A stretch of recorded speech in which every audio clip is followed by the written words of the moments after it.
হাল ফেরাতে পারেন দিলীপই।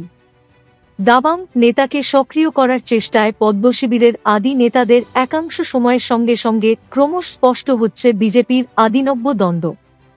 বঙ্গ বিজেপির দাবাং নেতা দিলীপ ঘোষ এখন কার্যত দলছুট, কিন্তু দলের একাংশের বিশ্বাস বাংলায় বিজেপির হাল ফেরাতে পারেন একজনই, তিনি দিলীপ। তাই তাকে সক্রিয় করার চেষ্টায় পদ্মশিবিরের আদি নেতাদের একাংশ। খবর এমনটাই।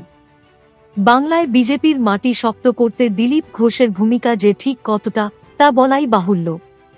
2019 সালের লোকসভায় বাংলার 18টি আসন জিতেছিল বিজেপি, যা এয়াবৎকালে রাজ্যে বিজেপির সর্বোচ্চ সাফল্য। তারপর থেকে বহু নতুন মুখ দেখা গিয়েছে পদ্মশিবিরে, একইভাবে কমেছে পুরনোদের দায়িত্ব। সেই তালিকায় রয়েছেন খোদ দিলীপ ঘোষও। বর্তমানে কার্যত ব্রাত্য তিনি। রাজ্যে মোদি শাহের কর্মসূচিতেও ডাক পাচ্ছেন না তিনি।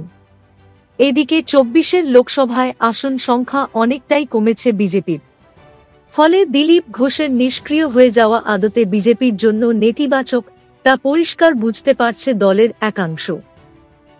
জানা যাচ্ছে এই কারণেই বিজেপির পুরনো নেতাদের একাংশ কেন্দ্রীয় নেতাদের কাছে গিয়ে দিলীপ ঘোষের দলে প্রয়োজনীয়তার কথা জানিয়েছেন। আদি বিজেপি নেতাদের বক্তব্য, দল চলে যাচ্ছে তৃণমূলের থেকে আসা বিজেপি নেতাদের কাছে। এদিকেই অনেকেই শুভেন্দুর একনায়কতন্ত্র মেনে নিতে পারছে না।